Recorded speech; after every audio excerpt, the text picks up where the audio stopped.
بسم الله الرحمن الرحيم.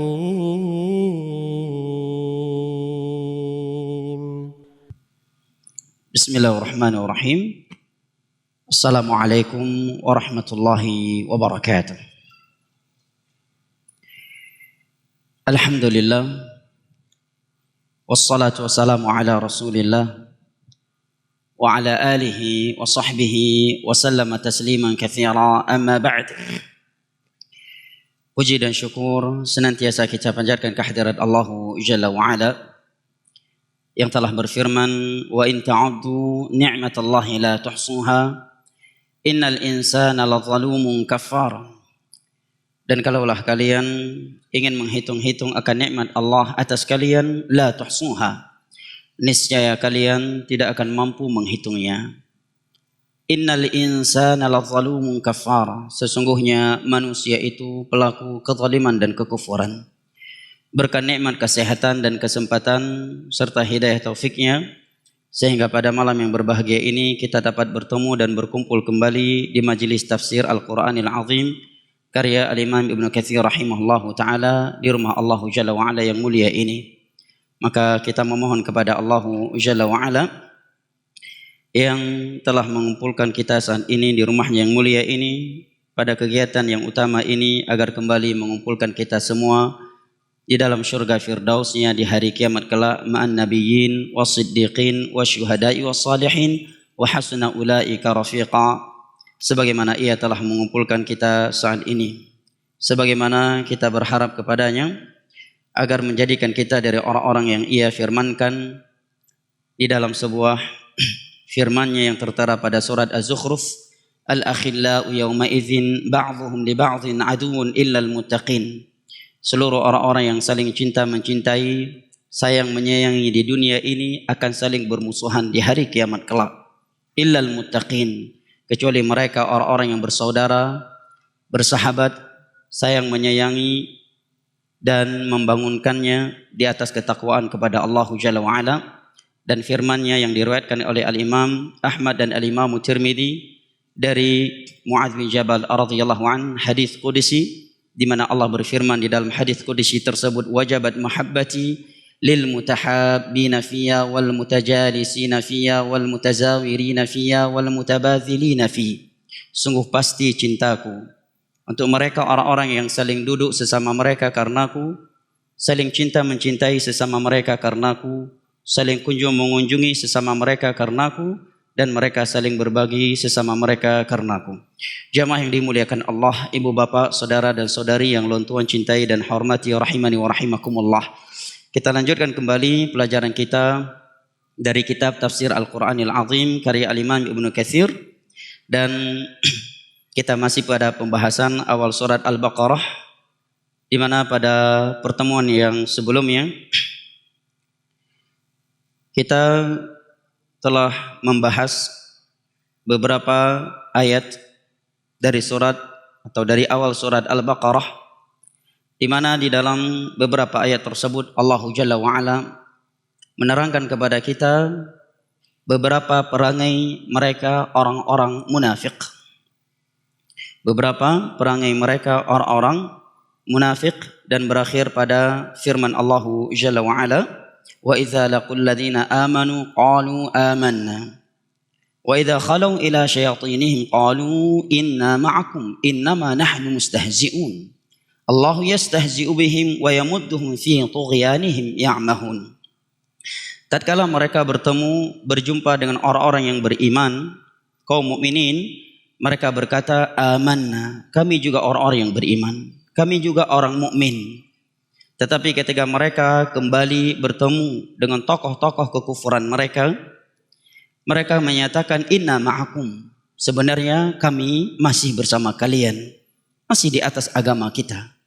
Adapun ketika kami bersama kaum mukminin, kami berkata bahwa kami beriman, itu hanya tipu daya kami dan sebagai bentuk perolok-olokan dari kami terhadap mereka. Allah yastahzi'u bihim wa yamudduhum fi tughyanihim ya'mahun.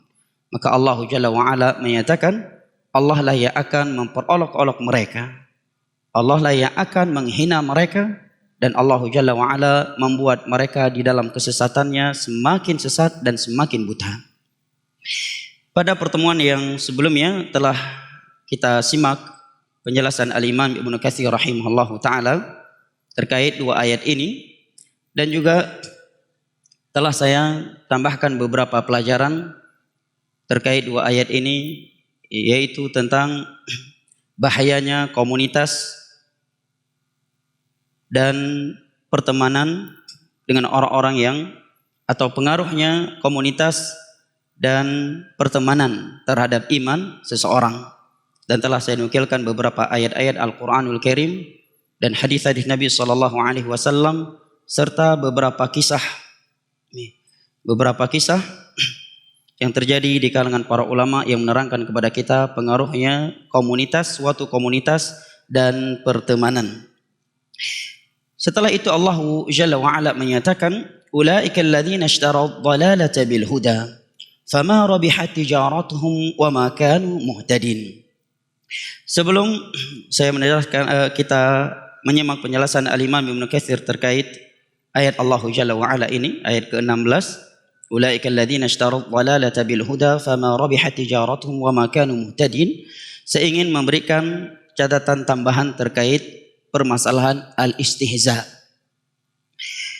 Pada ayat ke-14 kita dapat memahami bahwa di antara perangai buruk mereka orang-orang munafik yang Allah terangkan kepada kita di ayat sucinya ini agar kita menjauhinya adalah al-istihza.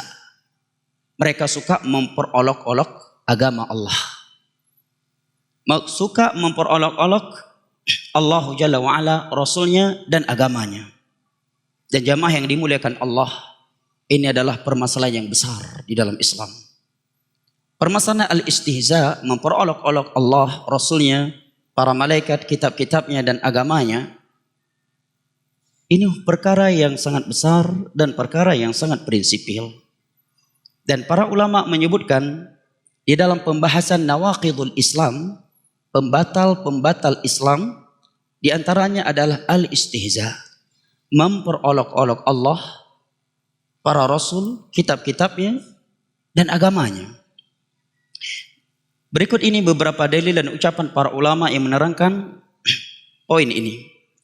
Di dalam surat At-Taubah ayat 65 hingga 66 Allah berfirman, "Wala in sa'altahum la yaqulunna innama kunna nakhudhu wa nal'ab. Qul abillahi wa ayati wa rasulihi kuntum tastahzi'un. La ta'tadhuru qad kafartum ba'da imanikum." Dan jika engkau bertanya kepada mereka, kenapa mereka berkata demikian, niscaya mereka akan beralasan, innama kunna nakhudhu wa nal'ab. Kami berkata demikian hanya sekedar gurauan, sekedar bercanda untuk menghibur dan menghilangkan kelelahan di dalam perjalanan ini. Apa ini? Apa ucapan yang mereka ucapkan? Di dalam ayat ini tidak Allah terangkan. Tetapi setiap kitab tafsir yang kita baca pada ayat ini, di sana akan diterangkan sababun nuzul ayat ini. Sebab turun suatu ayat diistilahkan dengan sababun nuzul. Jamaknya asbabun nuzul. Kalau sebab Nabi bersabda itu disebut dengan sababul wurud. Untuk ayat diistilahkan sababun nuzul. Untuk hadis diistilahkan dengan sababul wurud atau asbabul wurud. Sebab turun ayat ini adalah di perang Tabuk. Setelah selesai perang Tabuk, ada beberapa orang di sebuah majelis di tengah perjalanan pulang ke Madinah, mereka menyatakan, wallahi ma ra'ayna arghaba butunan wa ajbana inna liqa'il adu min Muhammadin wa ashabih. Sungguh kita belum pernah melihat ada orang yang lebih rakus dan lebih penakut ketika bertemu dengan musuh, dengan lawan, ketimbang Muhammad dan sahabat-sahabatnya. Sambil tertawa mereka mengucapkannya. Terdengar oleh seorang sahabat Nabi SAW. Dia pun menyatakan, wallahi la ukhbiranna bihi Rasulullah SAW.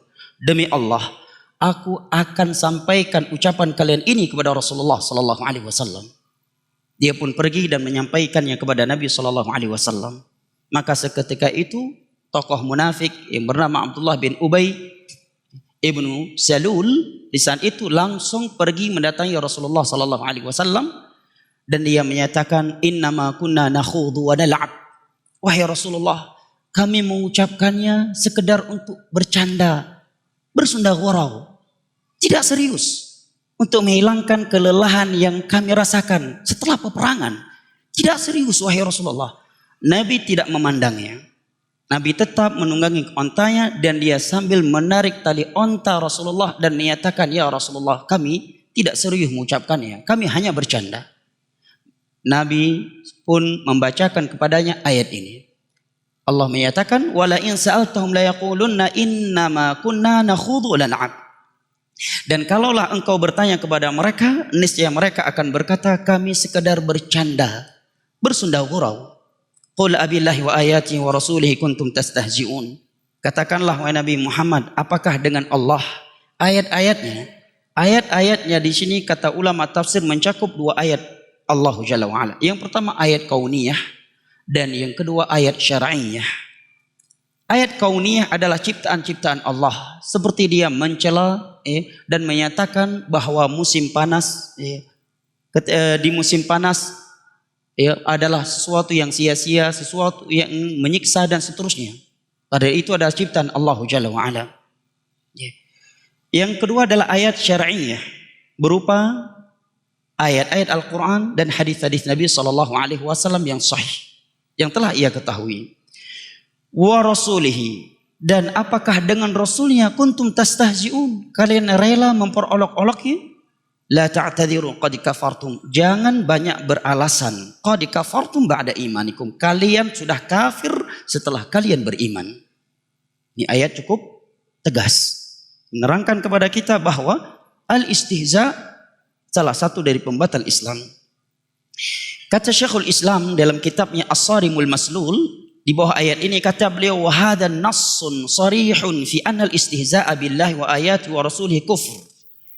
Ayat ini merupakan nas. Nas ini istilah ilmiah dalam pembahasan agama. Nas artinya adalah ma la yahtamilu ghairah. Sebuah dalil yang pendalilannya itu tersurat, gamblang, jelas, tidak ada kemungkinan lain. Ini namanya nas. Tidak semua dalil berbentuk nas. Ada dalil sifatnya zahir, ada dalil sifatnya muawwal, ada dalil yang sifatnya nas. Dalil yang paling tinggi dalam pembahasan usul adalah dalil yang bersifat nas. Itu dalil yang bunyinya pendalilannya adalah ma la yahtamilu ghairah, yang tidak ada kemungkinan lain. Dalilnya penjelasannya gamblang, terang, menderang, tidak ada kemungkinan makna lain. Itu namanya nas. Tidak semua dalil bentuknya nas. Jelas ya? Kata Syekhul Islam, wa hadha nassun sarihun. Ini adalah nas yang nyata fi annal istihza billahi wa ayati wa rasulih kufur. Bahwa memperolok-olok Allah, memperolok-olok ayat-ayat Allah dan Rasulnya adalah bentuk kekufuran. Al-Imam Ibnu Qudamah rahimahullahu ta'ala di dalam kitabnya Al-Mughni menyatakan, Man sabballaha ta'ala kafar sawa'un kana mazihan aw jaddan wa kadzalika man istahza billahi ta'ala wa bi ayatihi wa bi rusulihi aw kutubihi qala Allah ta'ala wa la in sa'altum la yaqulunna inna ma kunna nakhudhu wa nal'ab qul abillahi wa ayatihi wa rasulihi kuntum tastahzi'un la ta'tadiru qad kafartum ba'da imanikum. Kata Imam Ibnu Qudamah dalam kitabnya Al-Mughni, kitab perbandingan mazhab, kata beliau, barang siapa yang mencela Allah, dia kufur, bercanda atau serius. Demikian pula orang-orang yang memperolok-olok Allah, ayat-ayatnya dan Rasulnya serta kitab-kitabnya karena ayat ini. Juga dikatakan oleh Al-Imam Ibnu Hazm dalam kitabnya Al-Fisal, sahabin nas anna kulla man istahza billahi ta'ala ba'da bulughil hujjati ilaihi fahuwa kafir. Sungguh telah tetap dengan dalil-dalil yang nyata dari Al-Quran dan hadis serta ucapan ulama bahwa orang yang memperolok-olok Allah kafir setelah ditegakkan kepadanya argumen. Setelah ditegakkan kepadanya hujjah. Dan bentuk memperolok-olok Allah, Rasul, Allah Jalla wa'ala, kitab-kitabnya dan agamanya itu terbagi menjadi dua kata para ulama. Yang pertama al-istihza as-sarih, dengan cara yang tersurat, jelas, terang-terangan dia mencela Allah, terang-terangan dia mencela agama Allah, mencela kitab-kitab Allah, mencela hukum-hukum Allah, mencela Rasul Allah Jalla wa'ala. Di mana setiap orang yang mendengarnya mengetahui bahwa dia sedang melakukan celaan atau memperolok-olok Allah. Yang kedua, dan ini yang banyak manusia jatuh ke dalamnya, adalah al-istihza ghair sahih. Adalah istihza yang tidak terang-terangan dengan kata-kata yang tersirat, dengan cara yang tersirat. Kata para ulama, wahwal bahrul ladzi la sahilalah, dan ia merupakan lautan yang tak bertepi. Artinya contohnya amat banyak untuk disebutkan secara untuk dihitung. Ya. Contohnya kata para ulama, ar-ramzu bir'in wa ikhrajul lisan wa maddu syafah wal ghams bil yad. Apakah dengan pergerakan mata, mengeluarkan lidah, ataukah dengan cara yang lainnya? Tatkala disebutkan kepadanya ayat Al-Quran, hadis-hadis Nabi SAW, atau hukum Allah Jalla wa'ala. Sebagai contoh adalah apa yang Allah Jalla wa'ala sebutkan di dalam surat Al-Mutaffifin. Mereka kaum musyrikin ketika melihat Nabi dan para sahabatnya melewat, yataghamazun, mereka mengedip-ngedipkan mata mereka sebagai bentuk penghinaan terhadap Nabi dan para sahabatnya.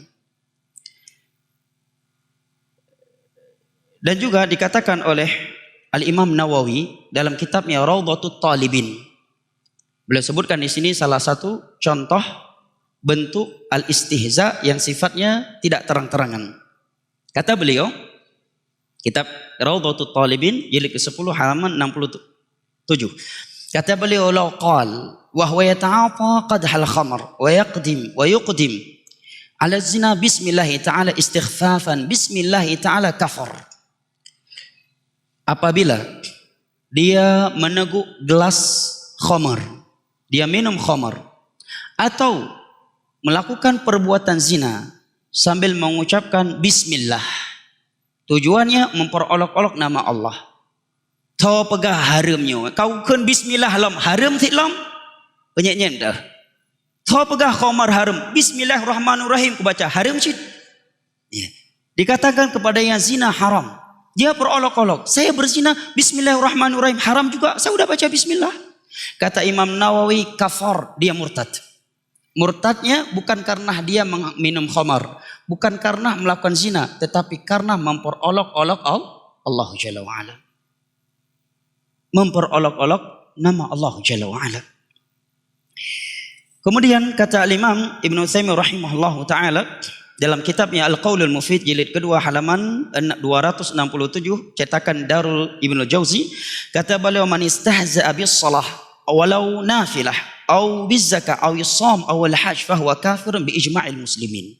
Barang siapa yang memperolok-olok hukum Allah seperti salat, walaupun salat sunnah, seperti zakat, puasa atau haji, maka dia murtad menurut kesepakatan seluruh ulama Islam.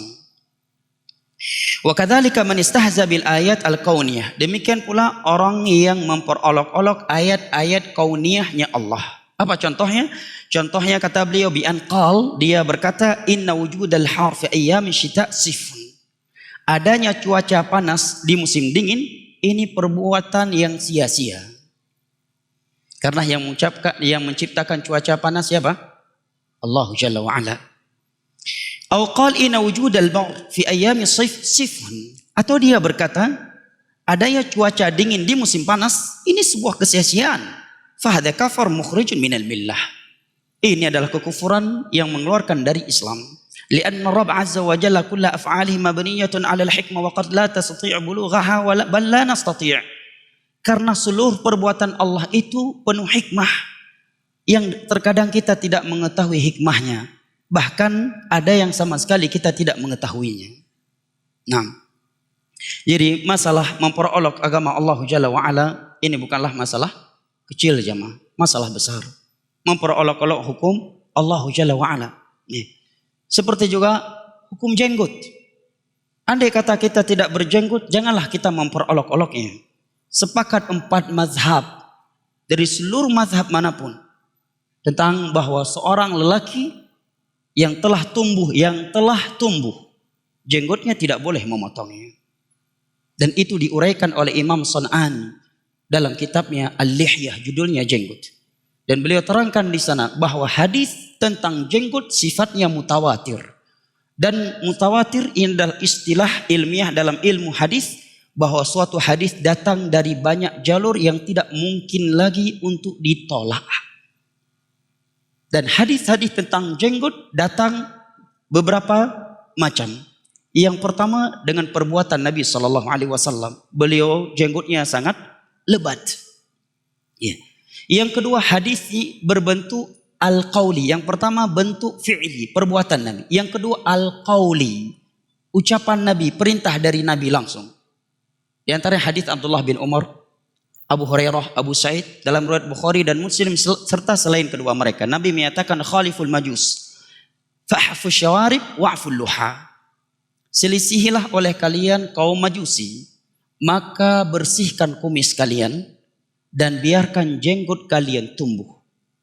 Kata para ulama yang mensyarah hadis ini adalah nas dari Nabi untuk larangan untuk mengambil jenggot yang telah tumbuh.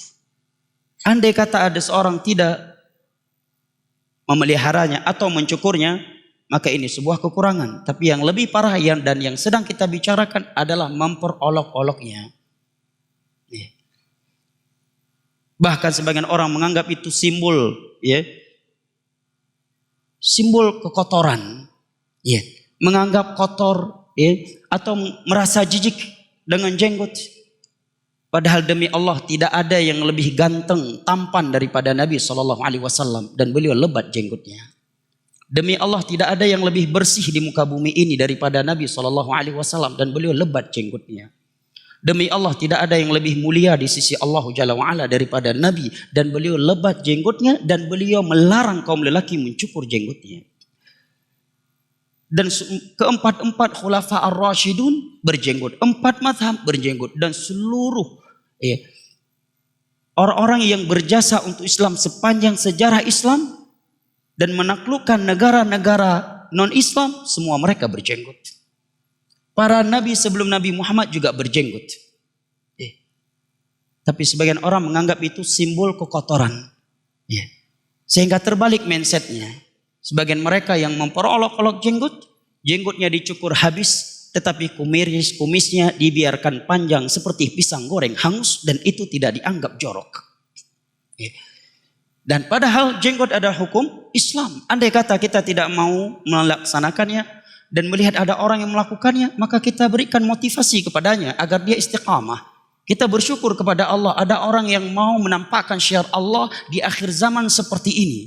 Di tengah-tengah manusia yang menganggap itu aneh. Kemudian di antara bentuk memperolok-olok agama Allah, kata para ulama adalah memperolok-olok orang yang mengamalkan agama Allah. Dan ini dirinci. Apabila yang dia rendahkan, yang dia hina adalah individu orang tersebut, individu ulama, individu ustadz, bukan nilai-nilai agama Islam yang ada pada dirinya, maka ini tidak membatalkan Islam, tetapi sebuah dosa karena dia telah menghina dan merendahkan seorang mukmin. Ayat dalil-dalil dari Al-Quran dan hadis yang menerangkan kepada kita tidak bolehnya menghina seorang muslim, saya kira bukan sesuatu yang asing bagi kita. Akan tetapi jika dia menghina seorang ulama, seorang yang agamis karena nilai Islam yang ada pada dirinya, dan dia sudah mengetahui bahwa itu bagian dari Islam, bagian dari hukum Allah, maka ini bisa membatalkan Islam. Dan ini sifatnya kaum munafikin dan kaum musyrikin, sebagaimana dapat kita lihat pada surat Al-Mutaffifin, di akhir surat Al-Mutaffifin. Oleh karenanya Nabi SAW demi menutup pintu satu ini yang sangat berbahaya ini, bercanda, bersunda gurau dengan memperolok-olok agama Allah. Nabi berikan kunci kepada kita agar kita selamat dari permasalahan ini. Beliau bersabda, "Man kana yu'minu billahi wal yaumil akhir falyaqul khairan aw liyasmut." Barang siapa yang beriman kepada Allah dan hari akhir, hendaknya dia berkata baik atau diam. Hadis Bukhari Muslim dari Abu Hurairah radhiyallahu anhu. Karena seringkali orang jatuh ke dalam hal ini awalnya bercanda. Ya, karena kageduk ba meja kupi lejem kageduk. Hanale bahan. Hanale bahan pegena pegah hanale bahan. Dari Sabang sampai Merauke kabeh getet mandum. Mandum utun dari Sabang sampai Merauke kagetet mandum. Lejem geduk ba orang kupi hana bahan le. Ruh bahai agama. Akhirnya memperolok-olok agama. Udah 3 jam di warung kopi. Sedangkan kopi yang dipesan cuma 1 gelas karena uang yang terbatas. Gak ada lagi pembahasan ilmiah. Tidak ada lagi bahan untuk ketawa ketiwi. Akhirnya masuk ke ranah agama. Dia pun mulai bercanda dengan perkara agama. Tanpa dia sadari dia jatuh ke dalam pembatal Islam. Makanya Nabi SAW bersabda, "Wa innal 'abda la yatakallamu bi kalimatin la yulqi laha balan yahwi biha fi nari jahannam 70 kharifa." Terkadang seorang hamba mengeluarkan sebuah kalimat yang dia anggap itu kalimat yang sepele, kata yang sepele. Rupanya kata tersebut menjadi sebab dia dilemparkan oleh Allah ke dalam neraka yang lamanya perjalanan ke ujung neraka sebanyak 70 tahun, selama 70 tahun. Hadis Bukhari Muslim dari Abu Hurairah radhiyallahu anhu. Ucapan sangat berbahaya jemaah. Makanya ketika ada seorang sahabat bertanya kepada Nabi SAW, "An aktsari ma yudkhilin nasal nar?" Faqala al-fam wal farj. Ketika Nabi ditanya oleh seorang sahabat Nabi, "Wahai Rasulullah, apa yang membuat amalan apa, perbuatan apa yang paling banyak menjatuhkan manusia ke dalam neraka Allah?" Nabi menjawab, "Nyo. Mat nyo." Begalinan. Ya. Al-fam. Ya. Mulut. Dalam hadis Mu'ad, Nabi menyatakan, "Kuffa alaika hada." Nyo nemat bekang wahai Mu'ad. Sambil gergam abah. Tahan ini wahai Mu'az. Mendengar demikian Mu'ad menyatakan, "Ya Rasulullah, inna lam akhaduna bima natakallamu bih." Wahai Rasulullah, ucapan kita semuanya akan dihisab. Maka Nabi menyatakan, "Sakilat ka ummuk wa hal yakubun nasu ala manakhirihim illa hasaidu alsinatihim." Wahai Mu'ad, tidaklah kebanyakan manusia jatuh ke dalam neraka melainkan sebab ucapan-ucapan yang mereka keluarkan dari mulut mereka. Sipil jemaah. Makanya Nabi betul-betul peringatkan tadi. Kalau enggak ada kebaikan, diam, jangan bicara. Bak pikir hana mangat menonah. Kapet jem tadu, hana lebahan, tambang bahaya agama, ketawa ketiwi yang lain ke mandum. Hana itu penyam pembatal Islam. Hai kapet jem bawa orang kopi. Kapet jem bawa orang kopi. Prehusnul khotimahinan. Hana lebahan, tambang tu yang bahaya agama, ke agama Allah Jalla wa'ala. Akhirnya menjadikan agama bahan ketawa ketiwi jamaah. Nah, yang lebih parah lagi jamaah yang dimuliakan Allah, kalau kita baca ayat-ayat Al-Quran dan hadis, akan kita ketahui bahwa kemunafikan di masa Nabi itu sangat asing. Tapi di zaman kita sekarang, kebencian terhadap Islam itu sudah terang-terangan. Peperangan terhadap Islam itu sudah terang-terangan. Kalau di masa dulu mereka kucing-kucingan. Ketika di sisi Nabi dan para sahabat kaum muslimin, mereka menampakkan cinta kepada Islam. Ketika berada di komunitas Yahud, Nasara dan kaum musyrikin, barulah mereka menampakkan kebencian terhadap Islam. Sekarang sebaliknya, justru Islam yang dikucilkan, Islam yang dianggap aneh, dan sebagian orang tidak berani menampakkannya. Makanya ada ucapan sebagian sahabat Nabi SAW yang mengatakan, "Kana an-nifaq ghariban fil iman. Wa yushiku an yakunal iman ghariban fin nifaq." Dulu di masa Nabi, kemunafikan itu sesuatu yang asing. Asing sekali kemunafikan itu. Dan akan datang suatu zaman di mana iman yang akan asing dan kemunafikan yang akan terang-nerang. Di antara bukti ucapan beliau di atas jamaah yang dimuliakan Allah adalah apa yang sedang nge-booming, yang sedang hot, yang sedang viral hari-hari ini, yang menghebohkan media massa. Sebuah tulisan yang dengannya seorang mahasiswa mencapai atau meraih doktor dengan tulisannya tersebut.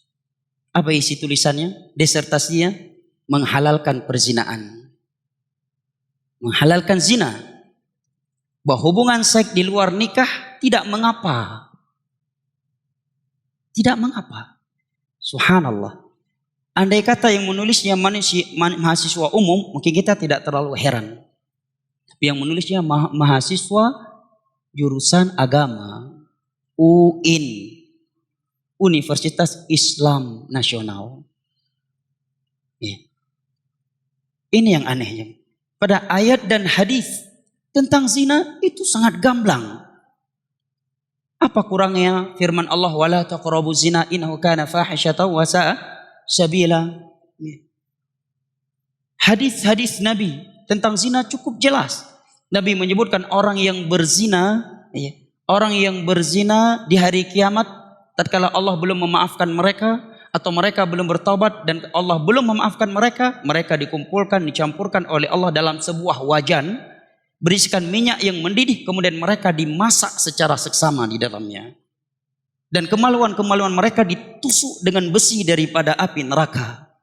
Itu ancaman kepada pelaku zina yang belum dimaafkan oleh Allah atau belum bertobat sebelum matinya. Nah, dan definisi zina kata ulama fikih adalah hubungan seks di luar nikah yang syar'i.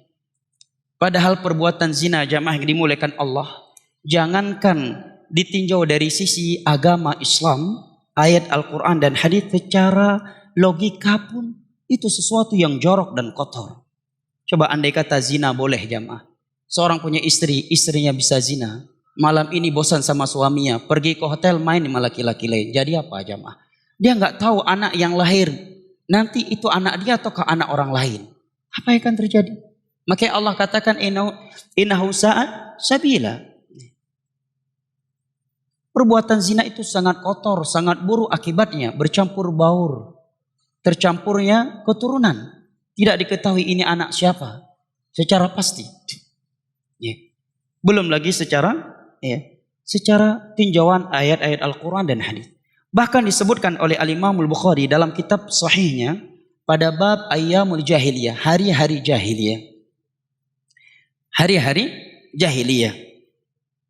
Dari seorang sahabat Maimun bin Amr, beliau menyatakan ra'aitu fil jahiliyah qirdatan. Qirdatan ijtamad alaihi al-qiradah.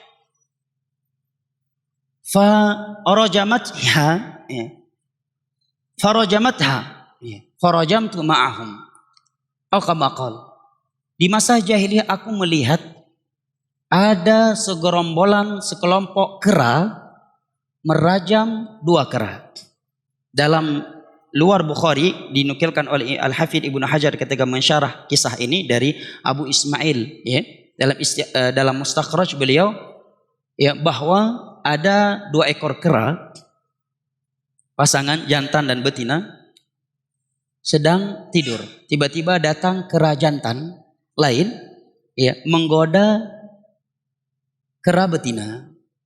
Kemudian mereka pergi berdua. Setelah itu kera betina tersebut kembali lagi ke suaminya. Dia kembali peluk suaminya. Tiba-tiba suaminya, kera yang jantan ini bangun dan mencium dari tubuh kera betina ini bau kera lain.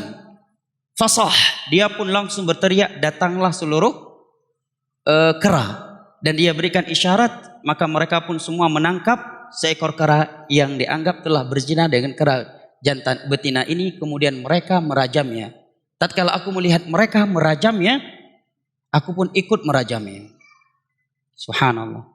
Rupanya di zaman jahiliyah, kera sekalipun menganggap zina itu perbuatan yang jorok, yang menjijikkan.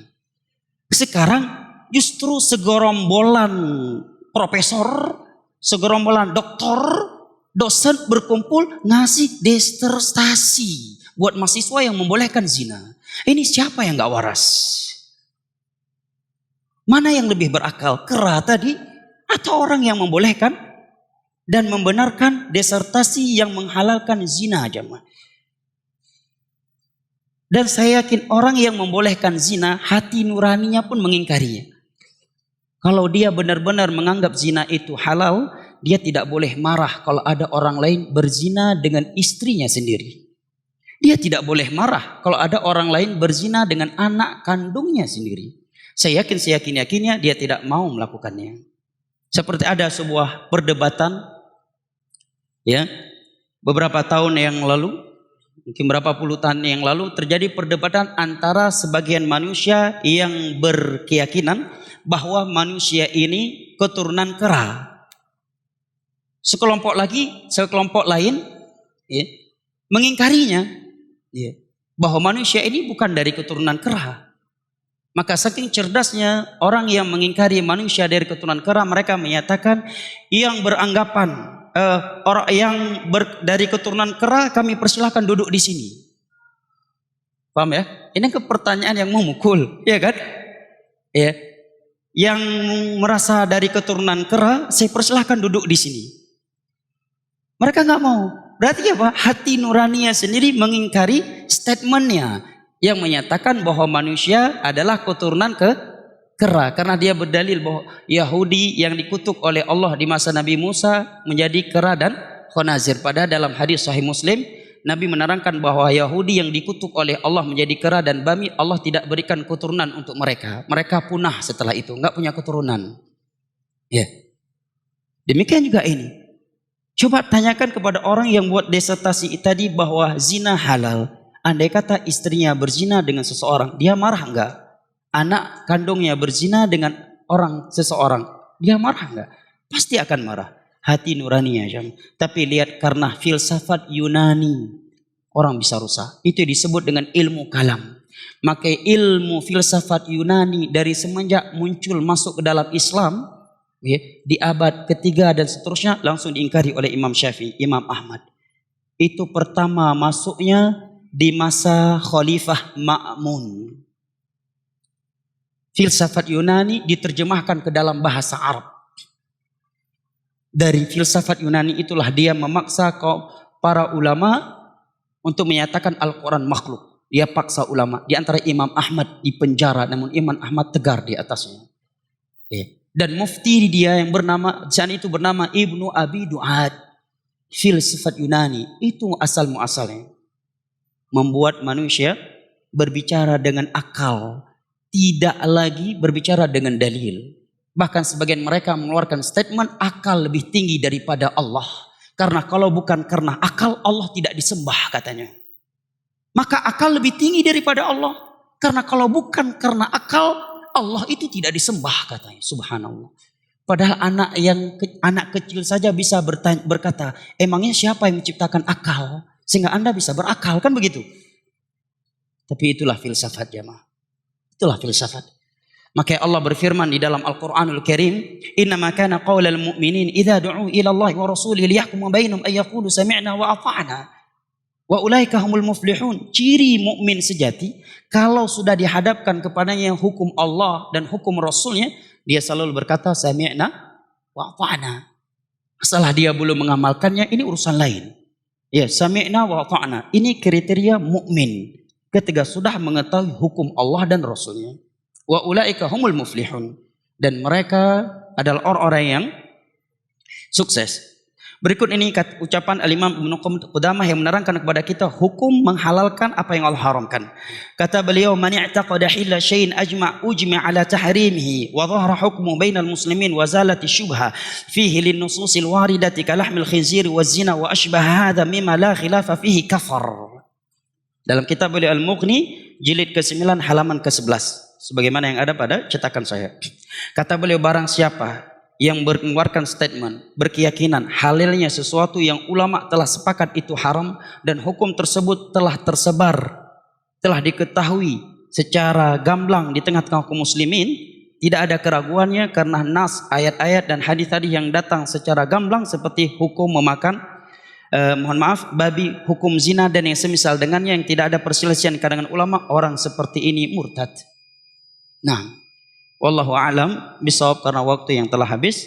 Saya kira sampai di sini, pertanyaan telah masuk, insyaallah akan kita bacakan pada pertemuan mendatang.